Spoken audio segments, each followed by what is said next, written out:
Америкада оқимын деген азаматтар қай штатты, қай университетті таңдау керек?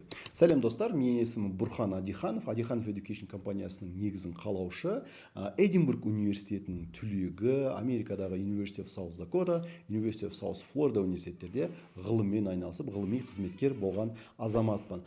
YouTube парақшамда осындай пайдалы ақпараттарды бөлсем, сол себепті каналымызға жазылып, лайк басуды ұмытпаңыздар. Ал кеттік. Ал енді қараңыздар, бірінші сұрақ, сіз қай елде оқығыңыз келеді? Өйткені оқу елдері өте көп. Егер сіз болашақ бағдарламасымен бакалавр емес, магистратураға түскіңіз келетін болса, қазіргі таңда ең топ адамдардың таңдауы ол наверняка Америка. Одан кейін барып Англия, одан кейін барып Канада, Европа елдері және солай кете береді. Бірінші очередте давайте Американы қарастырайық. Америкада 2025 жылы 62 университет болашақтың тізімінде болды.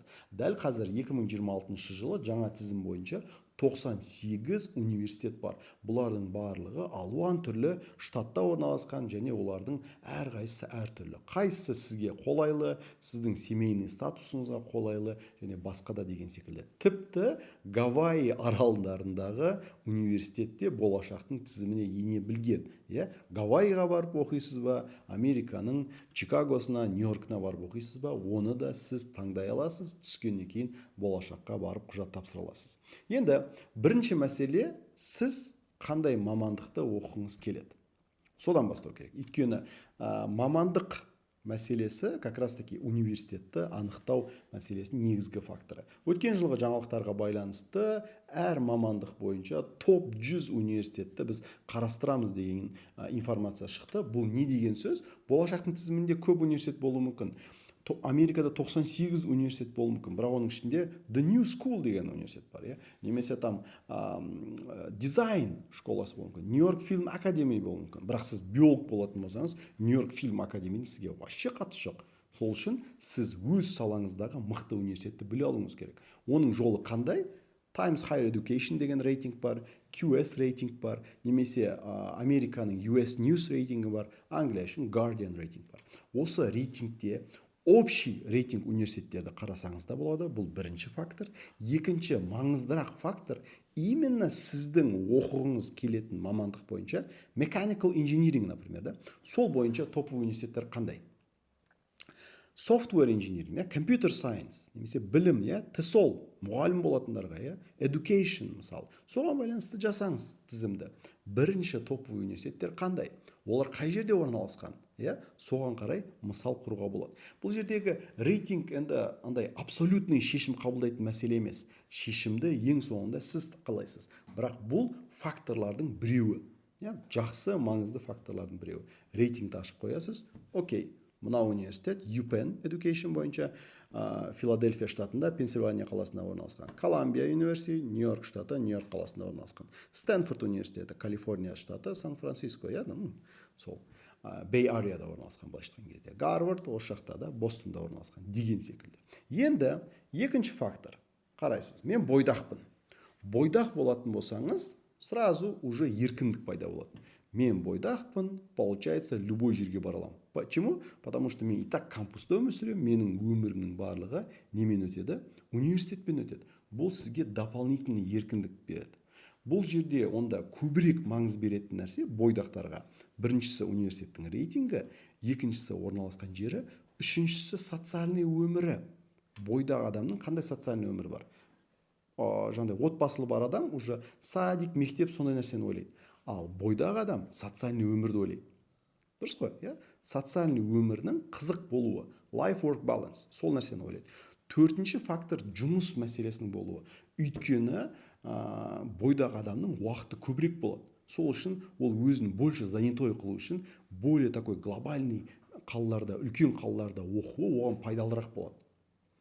Чикагоға баратын болса мүмкіншілік көп, Нью-Йоркқа баратын болса мүмкіншілік көп, Бостонға барса мүмкіншілік көп, Калифорнияның любой қаласына баратын болса мүмкіншілік көп. Техастың да там белгілі бір қалаларында мүмкіншілік көп. Көрдіңіз ба? Сол секілді сіз өзіңізге қандай возможность, тек қана университеттің сыртында қандай возможностьтар береді сізге мына университет. Бір коп бағдарламасы арқылы стажировка бере ме? Сол сұрақтарға тоже не істеу керек? Жауап беріп алу керек. Енді бойдақтарды түсіндік. Отбасылы азаматтарға қалай? Баласы бар, баласы жоқ, отбасылы азаматтарға. отбасылы азаматтарға егер тек қана баласы жоқ болатын болса, бойдақпен бірдей ситуация, социальный өмір керек. А бала болатын болса, уже ол екінші фактор. Сіз ол жақта больше балаңызға қарайсыз. Балаңыздың садигіне, балаңыздың мектебіне, соған қарайсыз. Кейбір отбасылар, жас отбасы болатын болса, олар активный образ жизни өмір сүреді. Оларға шумный қалада проблема жоқ. Ал орта жастан асқан, 30-дан асқан азаматтар болатын болса, олар более тихий қаланы қалайды. Мысалы, Алматының шумы оған уже сәйкес келмеуі мүмкін. Сол секілді, егерде Алматының шумы сізге сәйкес келмейтін болса, Нью-Йорктың шумы сізге вообще сәйкес келмейді. Чикагоның шумы вообще сәйкес келмейді. Калифорниядағы Лос-Анджелестің пробкасынан сіз вообще өмір сүргіңіз келмей кетеді. Бір 2 сағаттық пробканы тұрғыңыз келмейді сіздің. Баратын жерге күнде 2 сағат баратын болсаңыз, вообще, өйткені сіз балаңызды садикке апаруыңыз керек, алып келуіңіз керек. Мектепке апаруыңыз керек, алып келуіңіз керек. Немесе садикпен барып келеді деген секілді, мектепке барып келеді деген секілді. Осындай моменттердің барлығында сіз өзіңізге қолайлық таңдау үшін сіз не істейсіз? Более family friendly, яғни отбасыға қолайлы қалалар таңдайсыз. Например, Флорида штатында University of Florida бар. Өте топовый университет. Гейнсвилл қалада орналасқан шағын қала. Қаланың бір шетінен екінші шетіне университетке жету үшін машинамен 10 минутта спокойно жетесің. 15 минутта спокойно жетесің. Өте қолайлы. Ешқандай стресс жоқ. Сен толықтай сабағыңа берілесің, отбасыңа берілесің. Отбасыңды апаруға, қыдыруға, жүруге, бүкіл нәрсеге ыңғайлы. Texas A&M университеті, College Stationда орналасқан. 60 мыңдық адамдық жер. Тоже шағын. Любой жерге, любой немен жүре берсең болады. Автобустар жүріп жатыр College Stationда, любой жерден любой жерге. Даже машина керек емес. Барлығы отырады да жүре береді. Өте қолайлы. University of Illinois Urbana-Champaign қолайлы деген секілді. Адамдар өзіне қолайлы жерлерді таңдаса болады. Бұның барлығы сіздің қалауыңызға, талабыңызға сәйкес болады. Университеттер үлкен қалада болса топовый, кішкентай қалада болса ол простой деген нәрсе ұғым жоқ. Мен айтып жатқан University of Illinois Urbana-Champaign инжиниринг саласында өте топовый университет. Бірақ орналасқан жері 40 мың, 60 мың адамдық жер. Вообще ауыл десе болады, былайша айтқан кезде. Texas A&M именно инжиниринг, именно жаңағыдай мұнай-газ саласындағы ең мықты университеттердің біреуі. Colorado School of Mines то же самое, шағын жерде орналасқан. Енді шағын жердегі университеттер мықты, үлкен қалаларда мықты емес пе? Жоқ. Нью-Йоркта Колумбийский университет орналасқан. Топовый университет. Бостонда Гарвард пен MIT орналасқан, топовый. Лос-Анджелесте, например, University of California, UCLA орналасқан. UC Беркли мен Стэнфорд вообще Бей-Арияда орналасқан, Сан-Францискода. Көрдіңіз ба? Үлкен қаланың да өзінің топовый университеттері бар, и шағын қалада да орналасқан топовый университеттері бар. University of Wisconsin, Wisconsin Madison бар. Өте, былайша айтқан кезде, таулы, жақсы, такой орманды жерде орналасқан университет. Определенный мамандықтарға өте керемет университет болып саналады. Сол себепті University of Michigan and Arbor тоже студенческий городок, соған қарай. Енді сонда біз неге қарайды екенбіз? Бірінші рейтингіне қараймыз, біздің мамандыққа байланысты рейтингіне қараймыз, қайсысы топовый. Екіншісі социальный өзіміздің статусымызға қарап, бізге не қажет? Активный образ жизни, пассивный образ жизни. Жұмыс мүмкіншілігі бар, жұмыс мүмкіншілігі жоқ. Арзан, қымбат қала.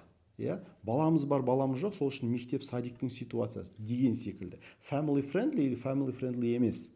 Бұның барлығы қолжетімді информация, соған қарай уже сіз таңдау жасауыңызға болады. Өйткені университет бұл тек қана диплом алып кететін жер емес.